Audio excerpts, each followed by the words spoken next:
Cedric Lee sa National Bureau of Investigation o NBI.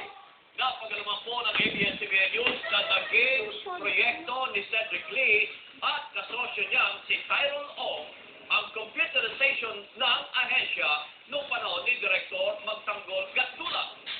Exclusive nagpapatrol si Henry Omaga Diaz.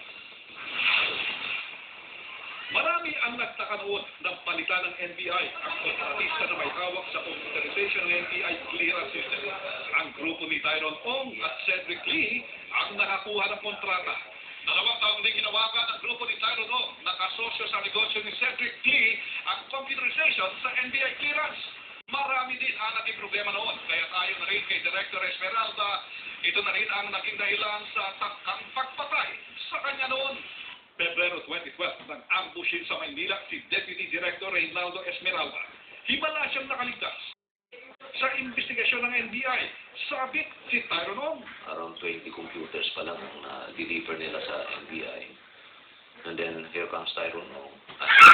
Sir, pwede ba masingilan namin yung bayad sa kontrata namin, 68 million. Sabi ko, Tyrone, 20 computers pala yung na-deliver mo. Hindi pwede magawa natin dito yan. Ang sabi niya na siya yung dahilan kaya hindi tayo nababayaran ng ano natin sa NBI clearance. Isinakot din ng NBI ang mismong dating NBI Director Magtanggol Gatdula sa tagpang pagpatay. Miyembro ng Class 76 ng PNA si Gatdula. Sa papeles mula sa SEC, kategosyo din ni Lee at Ong ang ilang pang mga general ng Class 76. Paniwala ni Esmeralda, sinuoy Director Gatdula din ang nagtulak para mapasok ang kontrata ni Ong at Lee sa NBI. Siyempre, hindi naman makakapasok talaga yun. Kung wala silang koneksyon sa NBI Director. Pero sa opisyal na pahayag ni Gatdula noon, marinig niya tinanggi na may kinalaman siya sa pagpasok ng kontrata ni Ong at Lee sa NBI. Napag-alawang pa ni Esmeralda sa kanilang investigasyon noon na isang pulis na naging bodyguard ni Tyrone Ong ang nakasama sa mga bumugbog noon sa atletang si David Bolivar.